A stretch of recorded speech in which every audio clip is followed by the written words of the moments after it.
Hello everyone, my name is Dean Turner and this is my presentation on motor unit recruitment. So, what are motor units? Motor units are structures that govern groups of muscle fibers. Henneman's size principle. The size principle tells us that motor units will be recruited in order of size from smallest to largest depending on the intensity of the task performed. So what does this mean? This means for less demanding tasks, a smaller number of motor units will be recruited. Conversely, for more demanding tasks, a larger number of motor units will be recruited. Here is a chart, a little picture depicting this, and here is another as well. So I'll kind of use this one to explain. If you divert your attention to the orangish line here, so when lifting a light load, 30 rep max, for example, to muscular failure using a controlled tempo, motor unit recruitment at the start of the set is relatively low. So because the set is so easy from the jump, from the beginning, you don't really have a lot of motor unit recruitment. So you only have a low threshold motor unit recruitment. Now, if I divert your attention to the green line, when lifting a heavy load of 5 repetition max, for example, to muscular failure using a controlled tempo, motor unit recruitment at the start of the set is high and only increases slightly over time. So because the task is so demanding from the jump, you're getting a high level of motor unit recruitment right off the bat, and then it grows a little bit throughout the set as you approach failure and ultimately reach failure, but it's not really a big curve on the chart. Now the red line is kind of in the middle, 15 RM. So basically, at the start of the set, it's not that hard. It's harder than obviously a 30 RM at the start of the set.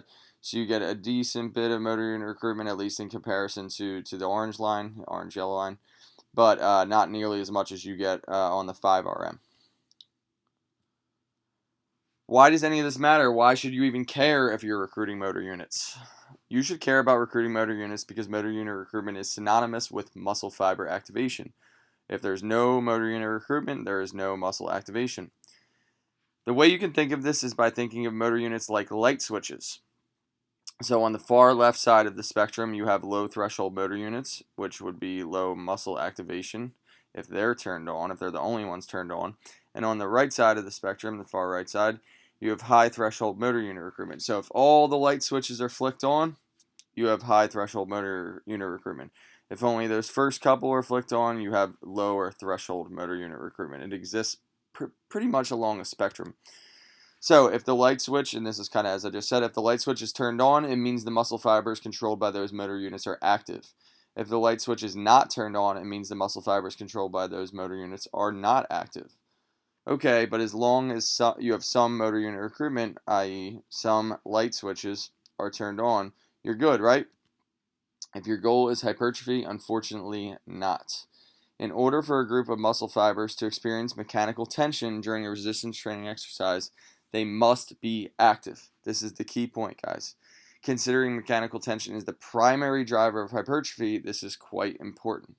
So, if a muscle fiber is not active, it can't even be subject to mechanical tension, which is the primary driver of hypertrophy. So, this is why motor unit recruitment is really so important. About motor unit slash fiber types. Different motor units govern muscle fibers with different properties. So, this matters a great deal because only some muscle fibers have the potential to hypertrophy or increase in size to a meaningful extent. The muscle fibers that generally have the highest potential for hypertrophy are those governed by HTMUs, high threshold motor units. High threshold motor units are the hard to reach motor units, i.e. the motor units that will only be recruited in the event that we are performing a task requiring a high degree of intensity.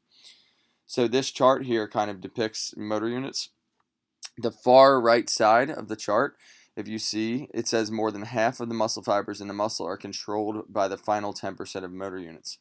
These are the muscle fibers that have a very large capacity, large potential, I should say, for growth. This chart also depicts this bit as well. So, about motor units slash fiber types, we don't fully know why some muscle fibers have a far greater potential for hypertrophy increases in size than others. It is currently believed that the more oxidative capacity a group of muscle fibers has, the less potential for hypertrophy those muscle fibers have. This is known as the fiber type fiber size paradox. And as you'll see in the citation slide, I posted this in an upcoming citation slide, But for those interested in how oxidative capacity affects hypertrophy potential, please check out, and then here's the PubMed link. So, some real world examples of motor unit recruitment. Exercise A is performed with 200 pounds, 5 reps are performed, and the set ends at 0 RIR, so that's essentially failure. This would result in max or near max motor unit recruitment. So because this is a very intense task and you're putting forth a lot of effort, you'll do a very good job of maximally recruiting motor units. Example 2, so this would be a poor job. Exercise A is performed with 100 pounds, so significantly less weight, so it's not as demanding a task, at least from the jump. 15 reps are performed and the set ends at 5 RIR, so 5 reps from failure. This would result in the trainee failing to achieve anything close to max motor unit recruitment because the task just simply wasn't hard enough and we didn't get to a very high effort level by the end of it. Takeaways. So, in order for us to experience hypertrophy, the muscle fibers we are trying to grow must be active. A prerequisite for activating the muscle fibers we want to hypertrophy is motor unit recruitment. In the event that we perform an intense enough task while putting forth a high degree of effort, we give ourselves a chance at activating all the muscle fibers we'd like to grow. Performing an intense enough task while putting forth a high degree of effort does not guarantee us the most possible muscle activation we can attain. That is indeed dependent on the task intensity and effort level, but there are also other factors at play. I will discuss those factors in an upcoming video if there is enough interest. Please like, subscribe, and share if you found this video useful and would like to see others. Here is a citation slide, and you can also reference some of the citations on the charts at the bottom.